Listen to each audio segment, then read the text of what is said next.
Saya ingin menyampaikan sebetulnya mungkin 9 tahun yang lalu ya, kesalahan bangsa kita yang paling besar ini adalah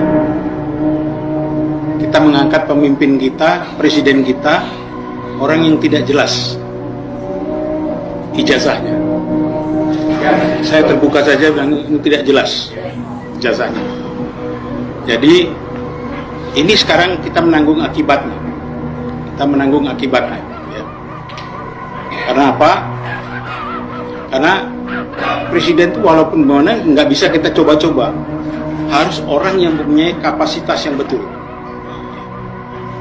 Kapasitas yang betul-betul mumpuni, tidak seperti sekarang ini. Ya.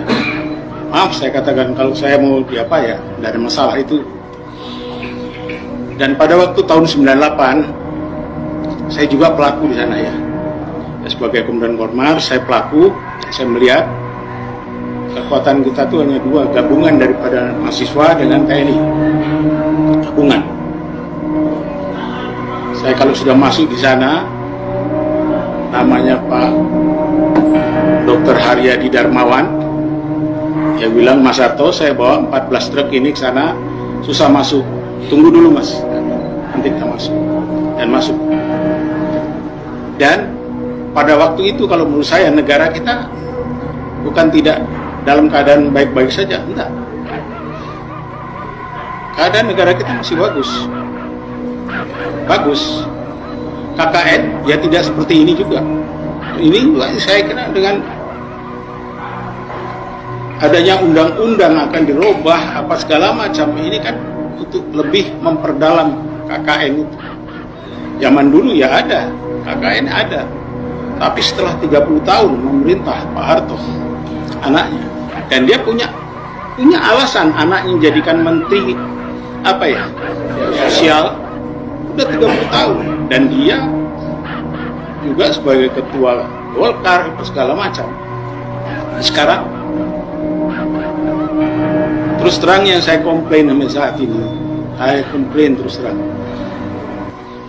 kita 78 tahun merdeka ini tidak pernah satu detik pun kita melakukan Undang-Undang Dasar 45 secara murni konsekuen.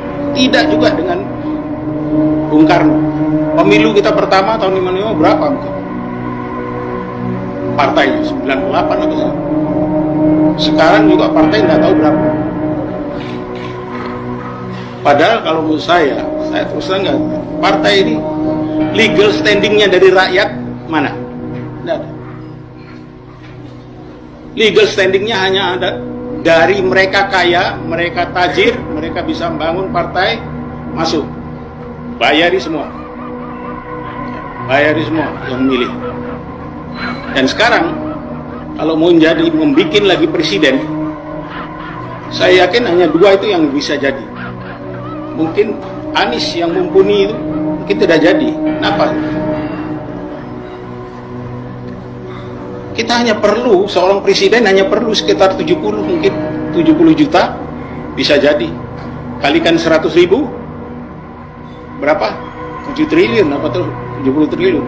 Sudah tertutup oleh korupsi yang mereka lakukan itu. Tertutup semua. Yang lain tidak bisa bernafas.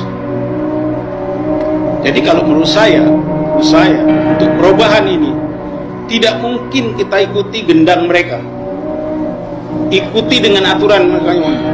Semua sudah diatur oleh mereka.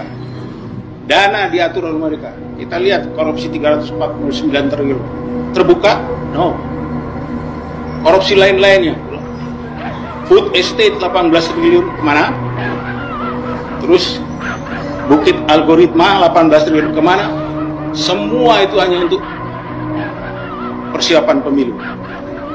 Jadi kalau orang mau maju jadi presiden, jangan ngomong kalau tidak ada uang. Tapi kalau punya 70 triliun, yes, bisa langsung. Inilah demokrasi kita. Karena demokrasi kita tidak berangkat dari rakyat. Demos kratos. Kekuasaan di tangan rakyat. Sekarang tidak. Kekuasaan itu.